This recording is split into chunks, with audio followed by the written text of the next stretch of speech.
pagi, fam. Sudah pada bangun belum nih? Buat yang masih nempel sama bantal ataupun pengen merem lagi, ayo, bangun dong. Sambut hari Selasa bersama Ragam Indonesia. Kali ini kita mau ajak berkeliling ke sebelahnya Pulau Bali, yaitu Provinsi Nusa Tenggara Barat.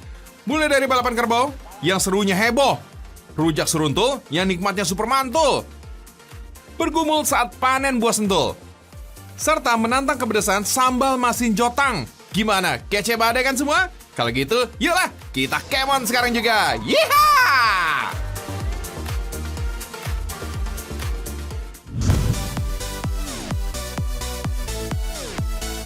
Fams, ini dia nih, tradisi yang namanya hits abis. Woohoo! Gacor, fams! Kerbau-kerbau ini bukan lagi kabur ataupun lagi lari dari masalah, fams. Gak dong. Tapi mereka lagi ikutan tradisi adu cepat Pulau Sumbawa, Nusa Tenggara Barat. Namanya barapan kebo. Dalam tradisi ini, sepasang kerbau alias kebo ini harus lari secepat mungkin ke titik finish, berupa kayu pancang atau bisa disebut saka. Fans, gak cuma kebonya aja nih harus lari kencang. Faktor joki ini juga menentukan. Soalnya joki harus lihai mengarahkan tunggangannya untuk mengenai atau menjatuhkan tiang saka. Percuma kan kalau cepatnya doang tapi arah larinya kebonya ini nggak tahu kemana, nggak kena tiang saka. Walah. Baru dianggap sebagai pemenang saat kebo ini dia mengenai tiang saka lebih duluan nih dari peserta yang lainnya nih, fams. Biasanya barapan kebo ini atau karapan kerbau diadakan sebelum dan setelah musim tanam padi, fams. Mirip-mirip lah ya dengan karapan sapi khas Madura ataupun pacu Jawi di Sumatera Barat. Bedanya di Sumbawa ini khusus menggunakan kebo, fams. Untuk arena balapannya adalah sawah yang basah atau udah digenangi oleh air. Meski arenanya becek blok air begini nih, fams, kebo-kebo ini dia emang kuat, fams, karena punya otot-otot kaki yang sudah terlatih. Bahkan kecepatan kebo ini bisa mencapai 40-60 km per jam loh. Mantap! Di samping itu, pemilihan sawah sebagai arenanya supaya membuat tanahnya ini menjadi subur dan bagus, fams, untuk ditanami setelah diinjak-injak para kebo ini, fams.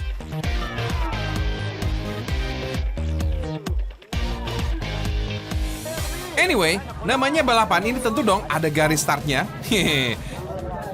Ini bukan baris berbaris, fams, tapi ini lagi pada nunggu giliran balapan, fams. Ya, mirip-mirip drag race di sirkuit balap ya. Banyak kontestannya. Para joki dan kebo yang tanding memang harus berada di titik start yang sama, fams. Dan begitu wasit di pinggir sawah menurunkan bendera, jadi pertanda balapannya dimulai. Ayo kebo, lari! Oh iya, fams, kebo-kebo yang ikut ajang barapan ini semuanya jantan loh. Kalau zaman dulu sih yang kebo jantannya aja nih yang harus sudah berumur di atas 6 tahun.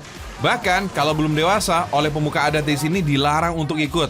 Tapi kalau sekarang kerbau umur 1 tahun pun ini udah boleh ikut serta. Soalnya barapan kebo saat ini ada pembagian sesuai umur kebonya nih, fams. Jadi lebih ramai yang ikut. Yoilah, fams, karena dalam barapan ini bisa lebih dari 50 pasang kebo nih yang ikutan nih, alias 100 ekor lebih. Jos banget deh. Selain menjadi tradisi khas Sumbawa, barapan kebo ini juga menjadi hiburan bagi warga. Bahkan wajah joki yang menghitam karena lumpur jadi momen yang ditunggu-tunggu nih para penonton. Fams, selain pembagian kategori peserta, di dalam timnya ini juga ada pembagian tugas. Mulai dari yang tugas menyiapkan aneka peralatan sampai tugasnya sebagai jokinya. Macam ajang balap Formula One gitu deh, fams, tapi versi lokal punya. Fams, walau tradisi ini asli Sumbawa, lokasi barapannya tiap minggu ini bisa berpindah-pindah sesuai spot lahan yang bakal digunakan. Makanya, gak usah heran nih melihat totalitas para pesertanya nih, fams. Meski jarak antar lokasi arenanya berjauhan, mereka pun rela merogoh kocek untuk menggunakan truk, yakni sebagai alat transportasi untuk mengangkut jawara-jawara kebo mereka, fams. Kebo-kebo yang ikut barapan emang dipilih dan dirawat sejak kecil, fams. Biasanya kebo yang bagus ini untuk barapan memiliki ciri-ciri tertentu. Mulai dari bentuk kakinya, ekor, lutut, tinggi badan, dan masih banyak lagi. Bahkan nih, fams, penampilan kebo yang dihias dengan aksesoris ini juga menjadi perhatian para pemilik. Tentunya gak mengganggu saat berkompetisi. Seperti anyaman yang dipasang di kepala kebo, fams. Kebo ini terlihat keren. Penonton pun pasti suka juga loh. Nah, untuk alat-alat yang dipasangkan ke kebo juga ada banyak, fams. Untuk kayu yang menjadi penyatu sepasang kebo ini, fams, namanya noga. Kalau untuk tempat joki berdiri yang berbentuk segitiga ini nih, namanya kareng, fams. Biasanya sebelum dan sesudah balapan, alat-alat ini selalu dibersihkan biar tetap awet dan gak cepat rusak, fams. Mantap deh.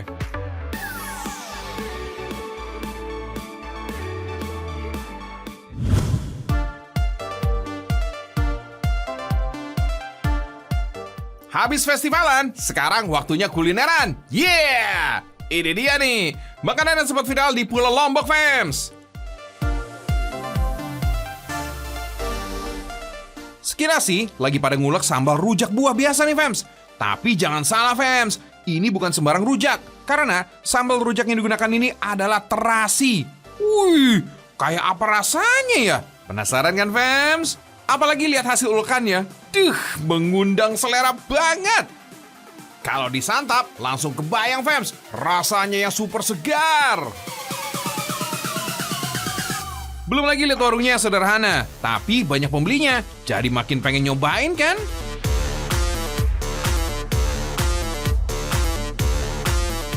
Jadi, rujak khas Lombok yang viral ini namanya ngempet elor. Disebut ngempet elor karena artinya sampai keluar air liur. Ngerti kan, fams? Saat menyantap rujak ini bikin ngiler, nggak usah makan. Joy ngeliatnya aja sampai ngiler banget. Kok bisa ya?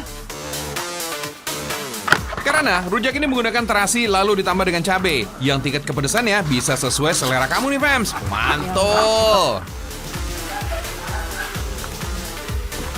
Menyantap rujak berpadu dengan cita rasa pedas emang nampo banget ya, fams. Gak heran bikin ngempet elor ini alias ngiler. Ayo, kamu yang di rumah, lap dulu tuh ilernya. Saking viralnya, membuat bumbu rujaknya pun gak bisa sendiri. Ini tuh biar pelanggannya gak kelamaan nunggu, fams.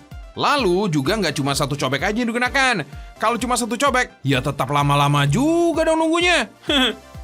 Tiap cobeknya juga membuat bumbu rujak yang berbeda-beda. Ada yang bumbu terasi, gula merah, kuah, dan yang spesial di sini, rujak sentul. Asing ya dengar nama sentul? Sentul itu nama buah, fams. Bukan sentul yang ada di wilayah Bogor loh, fams. Kalau di Pulau Lombok, Nusa Tenggara Barat, mengenalnya dengan buah sentul. Tapi mungkin beberapa dari kamu ini menyebutnya dengan buah kecapi, fams. Nah, kalau sentul ini cuma dikhususkan untuk rujak sentul aja yang menggunakan bumbu terasi. Kalau rujak terasi, gula merah dan kuah menggunakan buah pepaya, mangga, dan kedondong. Sekilas emang seperti rujak pada umumnya kan? Tapi rasakan dulu nih, dicocol dengan bumbu rujak terasinya. Wah! Buahnya pun diiris-iris sesuai kebutuhan rujaknya masing-masing, fams. Kalau rujak terasi dan gula merah, potongannya seperti snack yang bergelombang gitu loh. Tebal dan kuat. Jadi ada crunchy-crunchy-nya gitu, fams. Sedangkan yang tipis-tipis untuk rujak kuahnya, fams. Yang manapun, sama lezatnya deh. Sedangkan buah sentul ini diparut tipis-tipis. Wets, biar lebih nikmat lagi dikonsumsinya, parutan buah sentul ini direndam ke dalam air panas yang dicampur dengan garam, fams. Tujuannya untuk menghilangkan rasa sepet yang membuat rasanya bisa jadi kurang enak, fams.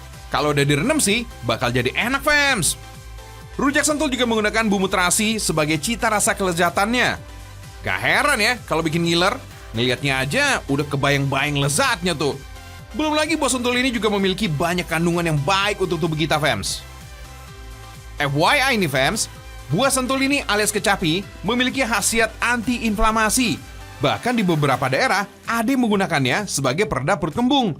Nah, selain itu juga mampu menurunkan kolesterol jahat dan mencegah diabetes. Khasiat ini semua karena seratnya yang mampu memperlambat proses pencernaan makanan, sehingga menurunkan penyerapan gula ke dalam darah. Dahsyat! Kalau penasaran, langsung aja cus aja, fams, ke daerah Banyumulek, Kabupaten Lombok Barat. Tapi kalau Joy sih, gak mau nunggu kamu datang, fams. Joy mau santap duluan aja deh.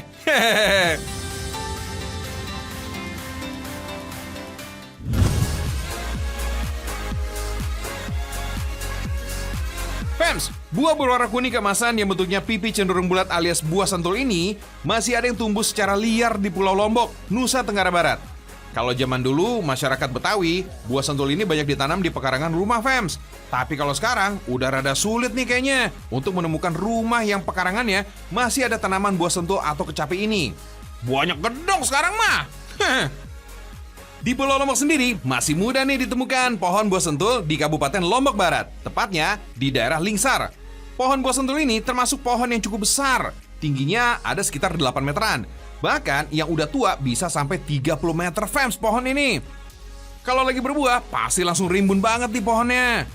Bahkan sampai jatuh-jatuh buahnya. Sayang kan? Hati-hati ya Fems manjatnya. Awas licin. Ayo, kamu pasti bisa. Padahal loh Fems, buah sentul ini mempunyai kandungan vitamin C yang bisa dijadikan alternatif dari buah jeruk. Mantul nggak tuh? Ya, meski sedikit-sedikit asam rasanya, tapi seger kok. Buah yang kira-kira berdiameter 5 cm ini bisa dikatakan langka saat ini nih Fems. Karena nggak setiap daerah mudah menemukan buah ini. Dengar namanya aja, buah sentul atau kecapi, masih ada yang nggak kenal kan? Padahal, dulu, tahun 70-an hingga 80-an, banyak banget diperjualbelikan. Oh iya Fems, buah sentul ini diperkirakan sebagai tanaman asli kawasan Asia Tenggara. Kemudian masuk ke Indonesia, Filipina, dan India. Gak heran Fems, kalau dulu atau mungkin saat ini masih ada yang menggunakannya untuk mengatasi masalah kesehatan pada tubuh. Kan emang banyak tuh manfaatnya. Ada juga yang menjadikannya sebagai bumbu masakan, manisan, ataupun rujak. Kayak si ngempet elor Fems.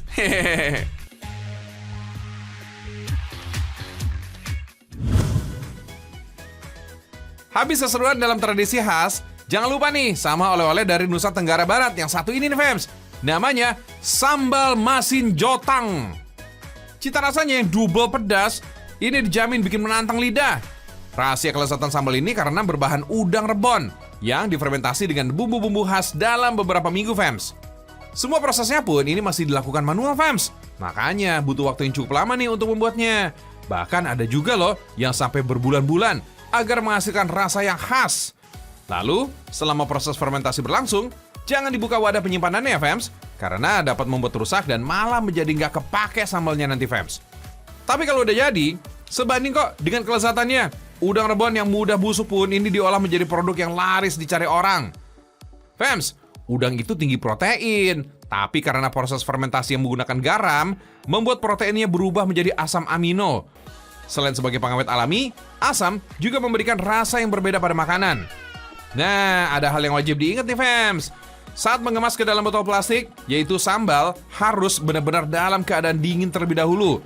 Karena uap panas yang terperangkap dalam membuat botol menggelembung dan sambal meluap. Bisa-bisa nanti malah meledak botolnya Fems. Kan saya kalau sambalnya jadi terbuang, ya nggak? Oh iya Fems, sambal masin jotang ini awalnya dibuat dan dipopulerkan oleh masyarakat di Kecamatan Empang, Kabupaten Sumbawa. Hebatnya nih, sambal ini udah diekspor ke berbagai negara Asia loh, seperti Hong Kong, Singapura, dan Malaysia. Wih, mantep ya.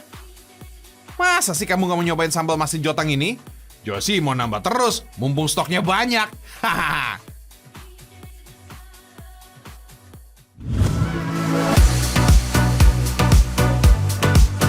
Mumpung lagi di Lombok, mampir dulu Fems ke toko oleh-oleh. Gimana? Cantik-cantik kan tasnya Fems? Oh, secantik sama yang pakai. Fems, kamu pernah dengar peribahasa? Tiada rotan, akar pun jadi. Kalau nggak ada dua-duanya, peribahasanya jadi tiada rotan dan akar, rumput ketak pun jadi. Dan rumput ketak ini adalah rumput liar. Biasanya tumbuh di hutan, tapi siapa sangka dari alang-alang begini bisa jadi berbagai kerajinan yang menghasilkan cuan. Gak percaya? Coba nih kita lihat kerajinan ini ya Fems. Rumput ketak ini yang dipilih ada dua jenis Fems. Ada yang berukuran kecil dan besar. Kedua ukuran ini memiliki fungsi yang berbeda Fems. Kalau yang besar biasanya digunakan untuk kerangka barang yang akan dibuat. Misalnya taplak meja Fems. Taplak meja ini emang cuma datar gitu aja. Tapi jangan salah, untuk membuat kerajinan ini butuh waktu 2-3 hari loh Fems. Maklum, rumput ketak yang udah terkumpul harus dijemur sampai teksturnya kering. Rumput ketak yang utuh ini juga akan dibagi menjadi beberapa bagian. Kemudian dianyam satu persatu deh. Selesai dianyam, lanjut ke proses panggang di dalam oven besar selama 1 hari penuh. Sebenarnya oven ini gak menggunakan api yang sangat panas Fems. Serabut kelapa dibakar sampai menghasilkan asap seperti ini. Asap dengan api yang kecil digunakan untuk membakar kerajinan agar bisa menghasilkan warna yang gelap. Terakhir adalah finishing Fems, yaitu menggunting sisa rumput-rumput yang terlihat nggak rapi. For your info nih ya, pengrajin rumput ketak ini umumnya perempuan Fems. Mereka adalah warga sekitar yang diminta jasanya oleh UKM kerajinan khas Lombok ini Fems. Kalau diperhatiin, bener-bener nih, kerajinan ini mirip banget sama rotan. Mulai dari taplak meja, toples, tas, keranjang, sampai pajangan rumah ini. Semua dibuat dari rumput ketak. Keren ya?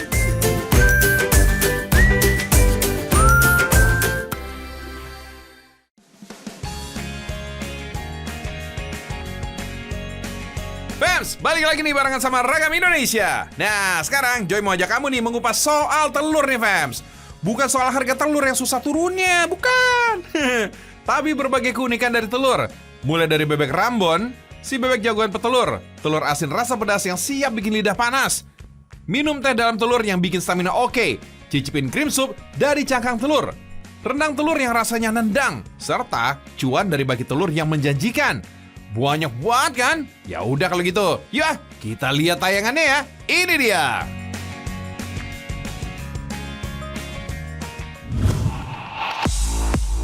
Wait, Fems, ini bukan sembarang bebek loh. Kenalin nih, bebek Rambon namanya. Di kalangan peternak di desa Karanganyar, bebek Rambon ini menjadi primadona. Mau tahu kenapa? Kalau bebek pada umumnya ini bertelur maksimal hanya sampai 4 bulan. Bebek Rambon ini dia bisa bertelur hingga 6 bulan, Fems. Mantul. Mayoritas penduduk desa Karanganyar lebih memilih menjadi peternak bebek Rambon sebab pertumbuhannya relatif cepat dibandingkan dengan bebek biasa. Dan karena menjadi pilihan banyak peternak, populasi bebek jenis ini bahkan melebihi jumlah penduduk desa loh, Fems. Kok bisa? Tapi wajar sih, karena bisa menghasilkan jumlah telur yang lebih banyak. Selain itu, dagingnya juga tetap empuk, meski bebeknya ini udah nggak muda lagi. Daya tahan tubuhnya juga kuat, Fems, alias mudah dikembangbiakan. Dalam sehari, setiap bebek biasa bertelur 1 butir. Nah, telur-telur ini kemudian disortir untuk dipisahkan, untuk ditetaskan, atau diolah menjadi telur asin. Fems, bebek ini biasanya diberi pakan bernama kecepu yang terbuat dari dedak dan butiran beras. Anyway, Rambon sebenarnya kepanjangan dari ras karena berasal dari kata ras milik Cirebon, Fems. Sebetulnya bebek ini hasil perkawinan silang dari bebek lokal Cirebon dengan bebek dari Magelang.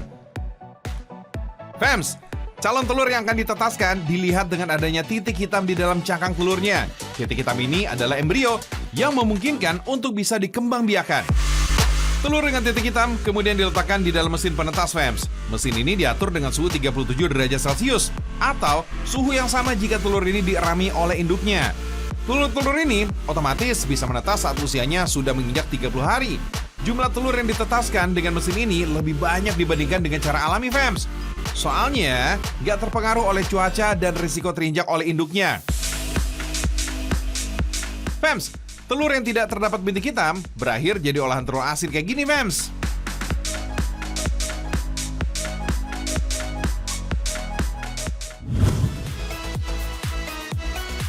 Masih ngomongin soal telur bebek nih, Fems. Jangan aku pecinta telur ya kalau belum mencoba telur asin yang satu ini.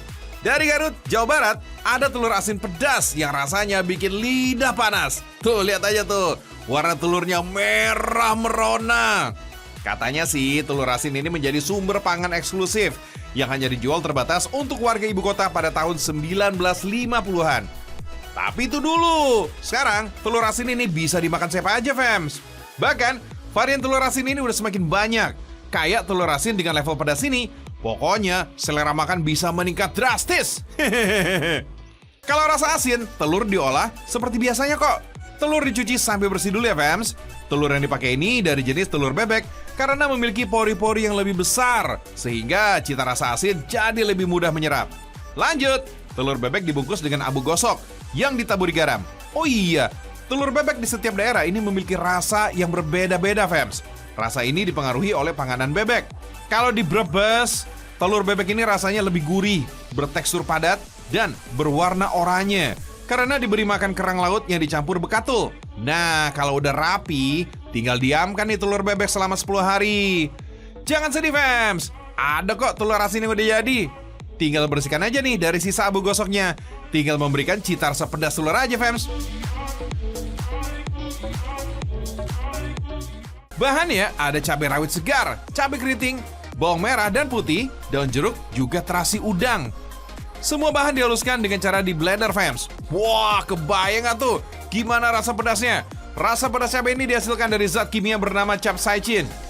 Semakin banyak kadar capsaicinnya, maka cabai ini bakal terasa semakin pedas. Lanjut, masak bumbu pedas yang sudah halus dengan minyak sayur. Masak bumbu selama 1 jam untuk menghasilkan ekstrak cabai rawit merah segar. Nah, yang diambil dari minyak hasil pemasakan ini nih fams, pemberi rasa pedas pada telur. Sip! Bumbu pedasnya udah jadi. Telur asin juga udah siap tuh. Saatnya kita bikin telur asin pedas. Ekstrak cabai diinjeksi atau disuntikan ke dalam telur asin. Suntikan yang digunakan ini steril loh, alias masih baru. Jarum yang digunakan juga terus diganti dengan yang baru setiap kali produksi dilakukan. Jadi aman deh. Cara suntiknya juga nggak boleh ngasal fams. Kalau salah, telur malah bisa pecah. Caranya, sambal diinjeksi atau disuntikan ke dalam cangkang telur aja. Biasanya, 1 jarum ini hanya menyuntikkan 3 telur aja fams untuk menjamin kualitasnya. Oh iya, rasa pedas telur asin ini ada beberapa level loh. Makin pedas rasa telur, maka bisa semakin banyak nih sambal yang masuk ke dalamnya. Telur asin pedas tinggal dikukus saja deh. Fams, telur asin yang baik biasanya terdapat minyak pada lapisan luar putih telur. Adanya telur asin di sini disebabkan kebudayaan Tionghoa. Bahkan keberadaannya sebelum munculnya century egg atau telur abadi yang menjadi sajian khas Tionghoa pada masa dinasti Ming. Proses perendaman telur dalam air asin sudah tercatat dalam akulturasi Tionghoa kuno dari abad ke-5 Masehi.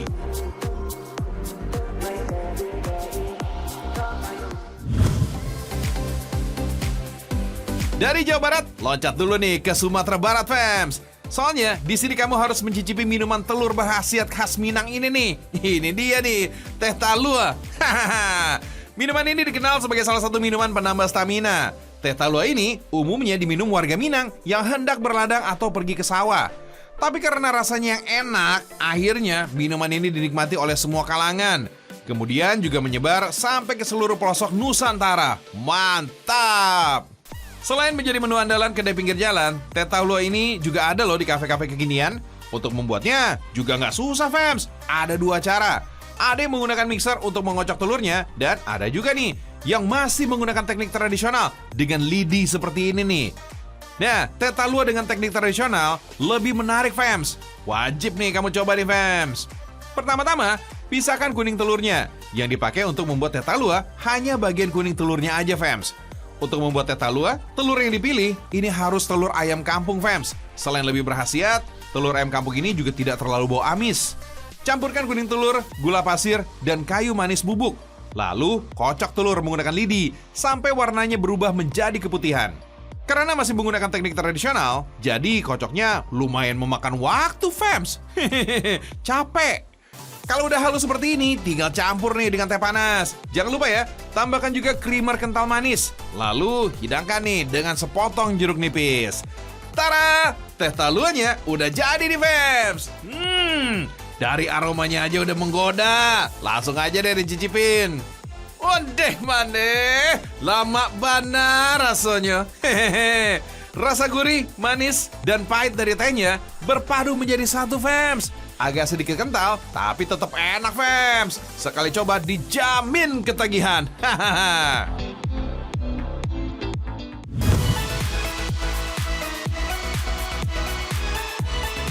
Fams, cream soup ini bukan sembarang cream soup ya. Jangan underestimate dulu nih. Cream soup yang ini mengandung 80% kebutuhan kalsium harian. Lebih tinggi dibanding segelas susu berkalsium yang cuma 60% aja. Bahan ini fams bukan dari susu, daging, atau ikan. Sumber kalsiumnya dari telur bebek. Bukan isinya, tapi cangkangnya. Produksi telur bebek di Indonesia ini mencapai 332.000 ton per tahun. Segitu banyak telur bebek, tapi cangkangnya gak terpakai, malah jadi limbah. Nah, mahasiswa dari jurusan Ilmu dan Teknologi Pangan IPB University membuat krim sup instan dari cangkang telur bebek. Cakep! Butuh waktu sebulan nih untuk menemukan formula yang tepat. Cangkang bebek yang keras terbukti kaya kalsium. Tapi jangan makan cangkang kulitnya telur langsung ya. Harus diproses dengan alat khusus. Kulit telur disterilkan.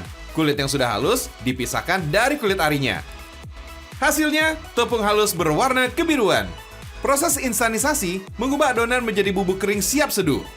Krim sup instan ini jadi pilihan karena populer bagi kalangan muda, banyak yang suka, dan praktis. Semua orang butuh kalsium, fams, mulai dari anak-anak sampai kakek nenek. Untuk menjaga kesehatan tulang dan gigi, mendukung kerja sistem saraf dan jantung, menambah kekuatan otot. Terus, kalau kekurangan kalsium, apa efeknya? Dampaknya pelan-pelan, fams, mulai dari kram atau nyeri otot, kesemutan, osteoporosis alias tulang rapuh, sampai gagal jantung. What? Menurut Yayasan Osteoporosis Internasional, asupan kalsium terendah ditemukan di Asia Timur dan Asia Tenggara. Sebaliknya, negara-negara Eropa ini punya asupan kalsium harian paling tinggi. Yang tertinggi adalah Islandia dan Belanda. Orang Eropa suka berbagai produk susu dan olahannya seperti keju. Gak heran, fams, kalau asupan kalsiumnya ini tinggi ya. Bahkan nih, fams, rata-rata tinggi badan orang Belanda paling jangkung di dunia. Wah, Joy makan krim sup ini bisa nambah tinggi gak ya?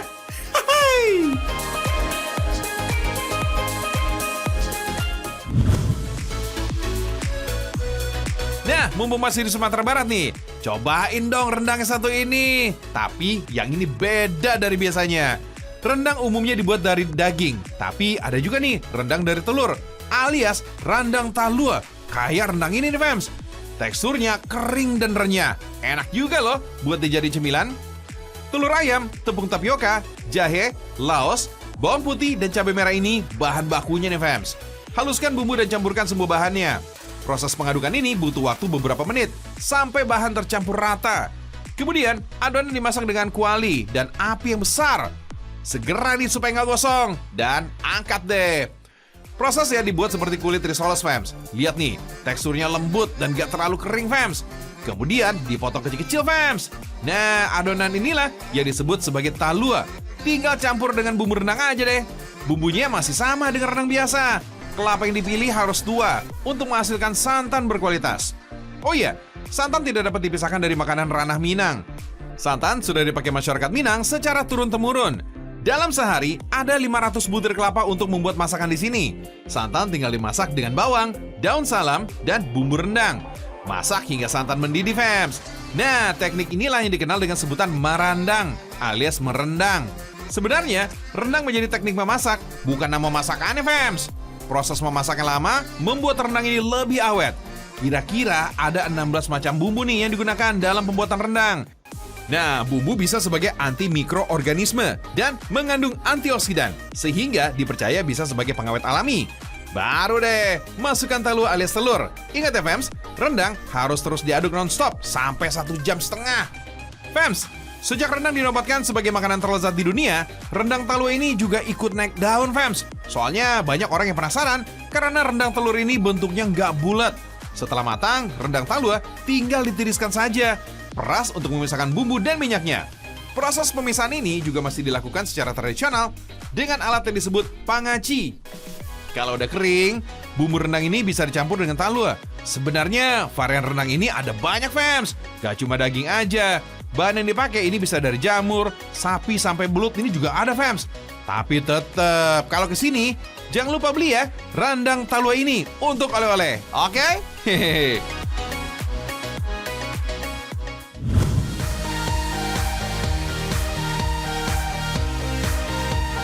Masih seputar telur nih, fams. Tapi kali ini soal tempat penyimpanannya.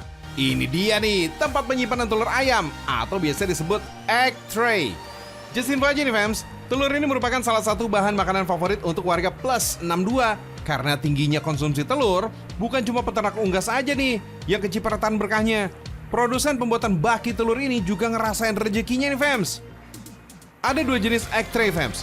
Selain terbuat dari plastik, salah satu produsen yang ada di Provinsi Bali ini menggunakan bahan karton. Sesuai dengan namanya, egg tray karton daur ulang terbuat dari bahan kertas karton, kardus, dan sejenisnya yang udah nggak terpakai. Dengan cara ini bisa mengurangi populasi limbah kertas yang dapat mencemari lingkungan. Nah, karena egg tray karton ini nggak butuh bahan yang mahal, harganya ini juga lebih ramah di kantong.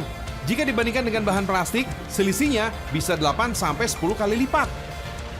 Meskipun cenderung lebih rapuh, tapi keduanya ini sama-sama bisa menjaga suhu telur tetap stabil. Jadi nggak akan mempengaruhi kualitas telur.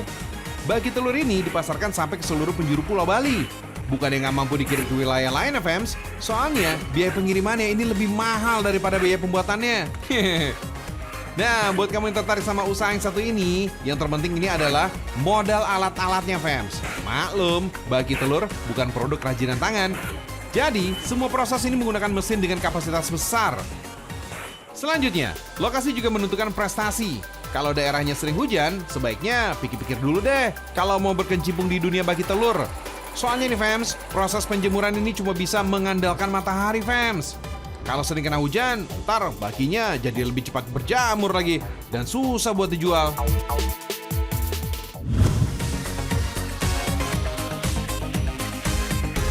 Ini, fams, bukan hiasan biasa loh, tapi dibuat dari cangkang telur. Kamu pasti nggak nyangka kan, kalau cangkang telur ini bisa jadi kerajinan unik dan bernilai jual? Telur yang dipakai ini bisa apa aja kok, mulai dari telur ayam kampung, bebek, kalkun, sampai burung unta. Kerajinan telur ini bisa dibuat dengan cara dilukis, diukir, atau diberi hiasan yang menarik. Dijamin cantik! Telur hias dibuat dengan alat sederhana, fams. Ada paku, alat suntik, dan kawat. Pertama, telur harus dikeluarkan dari isinya. Caranya, lubangi cangkang telur dengan paku ya. Proses ini nggak gampang, fams, karena sifat cangkang telur ini yang masih rapuh dan mudah pecah. Jadi, hati-hati nih saat melubangi ya, fams. Gak cuma untuk tubuh tuh. Cangkang telur ini ternyata bermanfaat untuk tanaman. Kalsium karbonat pada cangkang telur ini menjadi unsur hara penting yang dibutuhkan tanaman, sehingga bisa merangsang pertumbuhan akar, menguatkan tanaman, dan mempertebal dinding sel serta pertumbuhan biji. Kalau isi telurnya udah keluar, cuci cangkang telur dengan air cuka untuk membersihkan bagian dalam cangkang telur. Isi air cukanya dengan bantuan jarum suntik ya, fams. Wait, jangan lupa nih, bersihkan juga bagian luar telur. Kalau sudah bersih, tinggal lukis saja deh, fams. Kalau udah biasa, melukis dengan cangkang telur itu mudah, fams. Kalau bagi pemula sih, sebaiknya gunakan cangkang telur berukuran besar ya. Katanya nih, fams, Ibu Lita ini pengrajin telur ini sudah menekuni kegiatan ini sejak 20 tahun yang lalu. Media telur ini digunakan karena sangat mudah ditemukan. Hebatnya lagi, dia juga merawat beberapa unggas supaya pasokan telur ini nggak pernah habis.